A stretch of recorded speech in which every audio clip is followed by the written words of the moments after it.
पास credit सेना का चुराने की कोशिश हो रही है, ये आरोप है कांग्रेस पार्टी का साफ तौर पर। लेकिन सेना के सम्मान में शौर्य यात्रा निकालना है तो अच्छी बात है। अगर शौर्य यात्रा निकाल रहे हैं, तिरंगा यात्रा निकाल रहे हैं तो मुझे लगता है कि उस समय विपक्ष को भी आमंत्रित करना चाहिए था, क्योंकि जब विपक्ष भी निकाल रही है जैन सभाएं, कांग्रेस लगातार कर रही है, लेकिन सुर्खियों में नहीं है, खबरों में नहीं है। रही मुद्दा ये नहीं। जब आपने सर्जिकल स्ट्राइक की या स्ट्राइक की, उस समय विपक्ष से बुला के आपने बैठक की और विपक्ष की राय मांगी, विपक्ष आपके साथ आया, आप तिरंगा यात्रा निकालिए, शौर्य यात्रा निकालिए। क्या आपकी नैतिक जिम्मेदारी ये नहीं बनती थी कि विपक्ष से कहें कि आप हमारे साथ चलिए, जिससे पूरी दुनिया देखे, भारत के साथ साथ पूरी दुनिया के देश देखें कि हमने जो किया।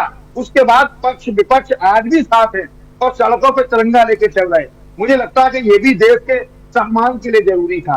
दूसरी बड़ी बात कि जिस तरह की बातें हो रही है, बहुत अच्छी बात कही कि इंदिरा जी के जमाने में भी सेना का क्रेडिट युद्ध का लिया गया, अटल जी के जमाने में लिया गया, जो प्रधानमंत्री होगा उसके जमाने में लिया गया।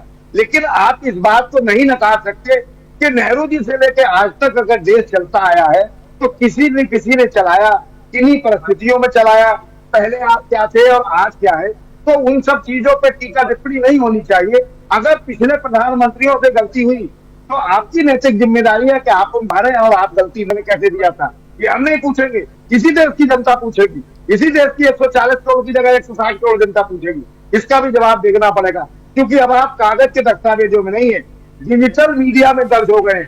आपकी हर बयान को आप दिखाया जाएगा, उस समय भी सवाल पूछे जाएंगे। तो जो सवाल आज आप नेहरू जी से पूछ रहे हैं, कल देश की जनता और विपक्ष और पक्ष के नेता ये भी पूछेंगे कि आदरणीय मोदी जी ने क्या किया, राहुल गांधी ने क्या किया, अखिलेश यादव ने क्या किया, ममता बनर्जी ने क्या किया, लालू यादव ने क्या किया। ये सारे देश की जनता पूछेगी।